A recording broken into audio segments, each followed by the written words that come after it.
समन संघ के नियम। क्योंकि दुनिया में जितने भी संघ हैं उनका अगर नियम नहीं है तो संघ नहीं हो सकता। फिर वो अकेले अकेले घूमते हैं, जैसे जंगल में अकेले अकेले जानवर घूमते हैं, अगर वो साथ संघ में ना रहें, बंध के ना रहें। तो बांधने के लिए जो सामान होता है, जो सामग्री होती है, उसको नियम कहते हैं, उसको विनय कहते हैं। उस विनय को संघ खुद बनाता है, उसको अपने लिए लागू करता है और खुद उस नियम पर चलता है। और जो संघी नियम की शपथ लेने के बाद नियम पर नहीं चलता है, उसको दंड भी देता है। पुराना नियम है, पुराने संघ के नियम है। बुद्ध से भी पहले जब शाक्य गणराज्य संघ या कोलिय गणराज्य संघ, जितने भी संघ चला करते थे दक्षिण में या पश्चिम में, वो सारे के सारे उसी नियम के आधार पर चलते थे, जो प्राकृतिक रूप से लोग आपस में मिलके बैठ के अनुमोदन से, बहुमत से बनाया करते थे। बहुत समय बाद सवर्ण संघ फिर अपने उसी रूप में आ रहा है जिस रूप में पहले कभी चलता था, क्योंकि दुनिया का सबसे पुरातन और सबसे पहला संघ है। और इसके जो सबूत हैं वो मिलते हैं भगवान बुद्ध और उनका धम्म, यानी बुद्धा एंड इस धम्मा में, जो डॉक्टर अंबेडकर ने लिखा हुआ है, या जो विदेशी लेखक आए हैं जिसमें मैगस्थनीज हैं, या जो और भी लेखक हैं, या जो बुद्ध की जितनी त्रिपिटक या उसके अंदर समणा वमणा का और संघ का जिक्र दिया है, और यह बुद्ध का जो धम्मिक संघ है उसके नियम है, उसके बारे में वो भी वहीं से लिए गए हैं। तो यहां एक नियम है कि संघ क्या जमीन जायदाद बनाते हैं, संघ क्या भवन आश्रम बनाते हैं, संघ क्या मठ और ये प्रॉपर्टियां या खेत खलियान बनाते हैं, संघ क्या व्यापार करते हैं, संघ क्या पूंजी में, पैसे में, आर्थिक लेन देन में इन्वॉल्व रहते हैं। तो इसका पुराना जो इतिहास है उसके हिसाब से एक शब्द है नहीं। संघ कभी भी कोई भी जमीन जायदाद, आश्रम, विहार, भवन, संस्थागार, सभागार, कूटागार या किसी भी तरह की कोई प्रॉपर्टी, सोना चांदी या बैंक बैलेंस या अमाउंट नहीं बनाते हैं। यानी कि वो किसी भी तरीके से जो फिजिकल प्रॉपर्टी होती है, भौतिक वस्तु होती हैं, उनको संग्रह नहीं करते, उनके मालिकाना हक में नहीं जाते। अगर हम पुराने समर्थ संघ की बात करें तो पुराने समर्थ संघ में आज तक भी कहीं भी पुराने समर्थ संघ के नाम से कोई जगह, कोई संपत्ति है नहीं। और अगर हम बुद्ध के धम्मिक संघ में जाएं, क्योंकि उनका तो जो धम्म सिखाने का धम्मिक संघ था, तो उसके अंदर भी अगर हम जाएं तो उसमें हम ये पाते हैं कि जहां समण लोग रमन करते थे, रमते थे, या जो समणियां रमती थी, वो सारे के सारी जो जगह थी उसको आराम बोला करते थे। आराम में राम रमा करते थे, रामरी रमा करती थी। और उस आराम को कभी भी भिक्खु संघ ने नहीं बनाया, ना ही भिक्खु संघ ने कभी खरीदा, ना ही उसके लिए पैसे इकट्ठे किए, ना ही डोनेशन मांगा, ना ही चंदा मांगा, ना ही कोई अकाउंट खोला, ना ही कोई एनजीओ बनाया, ना ही कोई सोसाइटी बनाई। लोग उसको बनाते थे। वो कैसे बनाते हैं, और उसके बाद संघ को इस्तेमाल करने के लिए, उपयोग में लाने के लिए उसको देते थे संघ को। चाहे वो पुब्बाराम है, चाहे वो घोषताराम है, चाहे वो जैतुनाराम है। और इनकी तो बात छोड़िए, जो दूसरे मत के लोग थे जिनको तीर्थंकर बोला करते थे, तीर्थिया राम भी एक जिक्र मिलता है पाली के अंदर कि उनका भी आराम हुआ करते थे, और भी उनके राम होंगे उनके आगम में। तो वो लोग भी, लोग उनको बना के देते थे और वो उसमें उपयोग करके चले जाते थे। तो किसी भी आराम में, यानी कि जो बाग बगीचा या जो वन, या जो जहां भिक्खु संघ रमन करता था, रमता था, जहां भिक्खुणियां रमती थीं, या जहां साधारण लोग, उपासक और उपासिका भी रमते थे, समण लोग रमते थे, रमती थीं, तो ऐसी जगह का कहीं कोई जिक्र नहीं मिलता कि कभी वो भिक्खु संघ की या समण संघ की कस्टडी में रही हो, या वो उसके मालिक रहे हों, या लोगों ने एक बार दे दिया तो काम खत्म हो गया। पुराना नियम है कि संघ कभी भी जमीन जायदाद के इकट्ठा करने में, या उनको खरीदने में, या बेचने में, या बनाने में, या किसी से जमीन जायदाद को दान लेने में कभी कोई सबूत इसके मिलते नहीं।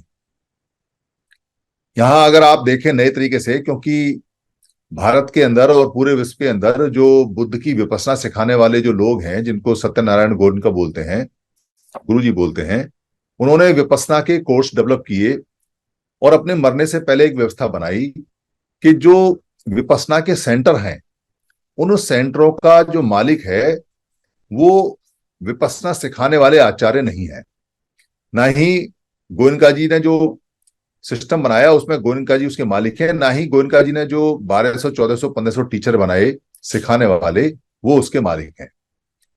तो मालिक कौन है? उन्होंने सिस्टम डेवलप किया वही पुराना, यानी वहीं के लोग जहां सेंटर बनेगा वो जमीन खरीदें, वो कोई ट्रस्ट वगैरह संस्था वगैरह बना लें और उसको मेंटेन भी खुद करें।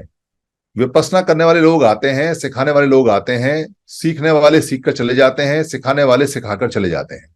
मेंटेनेंस वही के लोग करते हैं। जो भिक्षुओं को यानी जो साधकों को जरूरत पड़ती है उसके हिसाब से जो उनके टीचर हैं वो बता देते हैं कि इसमें ये चीज कमी है, ये चीज ठीक है।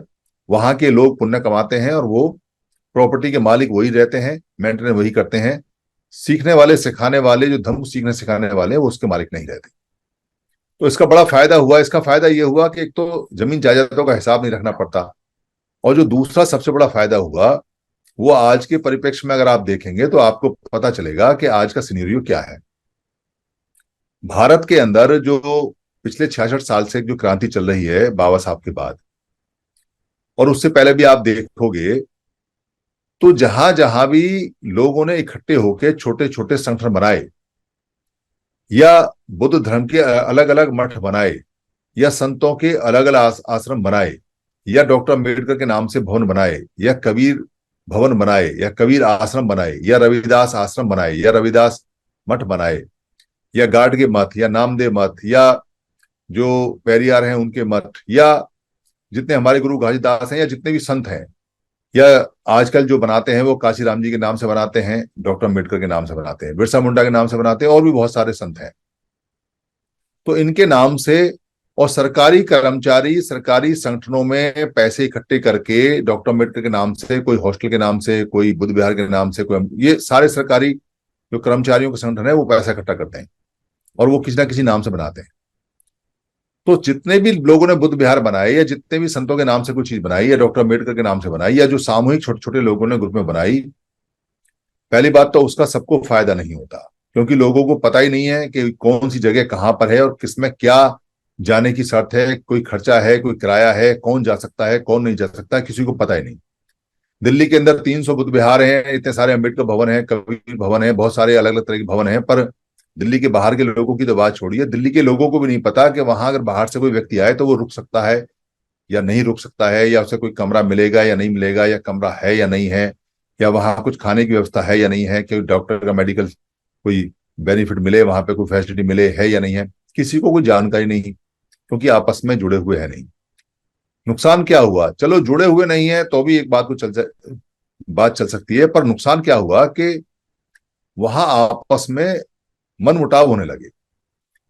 वहां की जो कमेटियां हैं उनके कई कई धड़े बन गए। जो किराए पे प्रॉपर्टियां दुकानें बनाई उनमें तो हालत और ज्यादा खराब है। किराया आता है तो वहां और ज्यादा प्रधानी को लेके, और प्रधानी को लेके जनरल सेक्रेटरी कैशियर को लेके आपस में झगड़े होते हैं।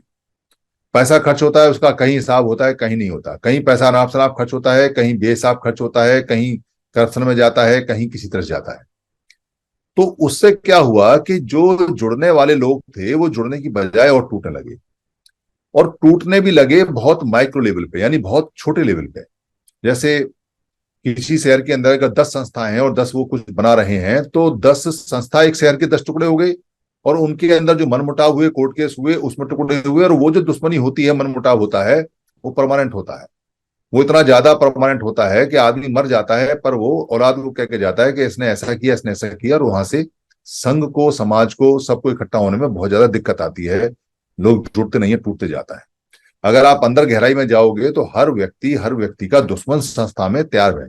ऐसी बहुत कम संस्था, कोई नाम की संस्था होगी जहां पक्ष और जो प्रतिपक्ष है उसमें 2 गुट या 3 गुट या 4 गुट ना होते और उनमें कोई मनमुटाव ना हो। बात को कहना या ना कहना वो अलग बात है, पर मनमुटाव रखना ये बहुत बड़ा नुकसान है, और जो परमानेंट नुकसान है ये सारे संगठनों में मिलता है, क्योंकि संगठनों में भी लोगों ने जायदाद बना ली है, संगठनों में लोगों ने रजिस्ट्रेशन करा लिए, बैंक बैलेंस बना लिए, 35-35 करोड़ रुपए का बैंक बैलेंस बना रखा है। और जो सरकारी संस्थाएं हैं उनमें कई सरकारी संस्थाओं को मैं जानता हूं जिनके अकाउंट फ्रीज हैं, उनमें झगड़े हो गए, वो कोर्ट में चले गए, कोर्ट ने उनका अकाउंट फ्रीज कर दिया, वो पैसा बेकार पड़ा हुआ है। बहुत सारे ऐसे हैं जहां पर कोर्ट, जो झगड़े होते हैं तो जो कोर्ट है वो अपना कोई मॉनिटर अपॉइंट कर देती है वहां। तो ये सारी चीजें चलने से ऐसा जाना गया, ऐसा माना गया कि पुराना सिस्टम ज्यादा अच्छा था। पुराने सिस्टम में किसी भी त्रिपिटक के अंदर या किसी भी इतिहास के अंदर कभी भी किसी भी बिहार या किसी भी मठ या आश्रम या किसी भी जगह के लिए कोई झगड़ा ही नहीं है। और झगड़ा हो कहां से? जब मालिक ही नहीं है उसका कोई, तो झगड़ा कौन करेगा? जब मालिकाना हक ही नहीं है तो झगड़ा कौन करेगा? तो संघ ने पुरानी बात को अडॉप्ट किया और पुरानी बात को देखकर, जानकर, समझकर और तर्क वितर्क कर कर ये नियम बनाया कि संघ के अंदर जो भौतिक प्रॉपर्टी होगी, जो भौतिक सामान होगा, उसका संघ मालिक नहीं होगा। जो जमीन जायदाद हैं या जो हॉस्पिटल हैं या जो इस तरह के जो भवन हैं, वो संघ नहीं बनाएगा। क्योंकि जितने भी लोगों ने बनाए हैं, जितने भी साधु संतों के नाम से बनाए हैं, वो सारे समण हैं। इसलिए समण संघ सभी की जो बनाई हुई जमीन जायदाद है उनका इस्तेमाल करेगा, और अगर वो खर्चा मांगेंगे तो उनको खर्चा देगा, पर बनाएगा नहीं। इससे एक सुख हमें ये हो गया कि समर संघ के अंदर झगड़े की जो जड़ थी वो ही खत्म हो गई। जैसे पहले झगड़ा नहीं था, वैसे यहां झगड़ा नहीं है।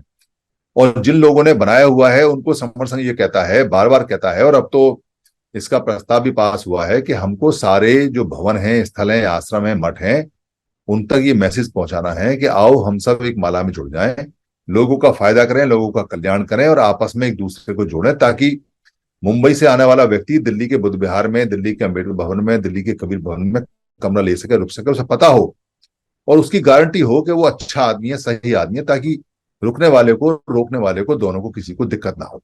ऐसा सेंट्रलाइज सिस्टम हमारे पास है नहीं। ये सिस्टम जैनियों के पास है। आप किसी भी जैन सभा में चले जाओ तो वो एक फोन करते हैं, कंफर्म कर लेते हैं कि ये कहाँ की जैन सभा का मेंबर है। ये ईसाइयों के पास है। जितने भी ईसाई हैं वो आपस में सारे जितने भी चर्च हैं या जो उनके सेंटर हैं उनसे जुड़े हुए होते हैं।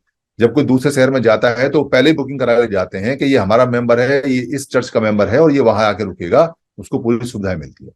ये गुरुद्वारों के अंदर भी है। ये सिस्टम लगभग सारे जितने छोटे मोटे संघ बना रखे हैं उनमें है। पर जो दुनिया का सबसे पुराना सिस्टम था, जिसके अंदर सारे लोग अपने अपने आराम बना के और मठ बना के, आश्रम बना के और संघियों को दिया करते थे, हमारा सिस्टम था, हम ही भूल गए। इसलिए दोबारा से उस सिस्टम को लेके आने की तैयारी है, सब काम चल रहा है। जो लोग भवन, आश्रम या इन स्थलों से जुड़े हुए हैं वो संपर्क कर रहे हैं कि वो अपनी सेवाएं संघ को दें और संघ से जुड़ें, जिससे कि हम बहुत जल्दी एक सेंट्रलाइज सिस्टम लोगों के वेलफेयर के लिए बना सकें। और इसकी कोई फीस नहीं है, इसका कोई पैसा नहीं है, क्योंकि संघ में लेन देन नहीं होता। संघ में कोई चंदा ना दिया जाता है, ना ही लिया जाता है। मेरे इस वक्तव्य से, मेरे इस नियम बताने से अगर किसी समण या समणी को या किसी नए साथी को कोई दिक्कत हुई हो, कोई परेशानी हुई हो, तो मैं संघ से माफी मांगता हूँ, उससे माफी मांगता हूँ। संघ मुझे माफ करे, संघ मुझे माफ करे, संघ मुझे माफ करे। संघं नमामि, संघं नमामि, संघं नमामि। जय पेरियार, जय बिरसा मुंडा।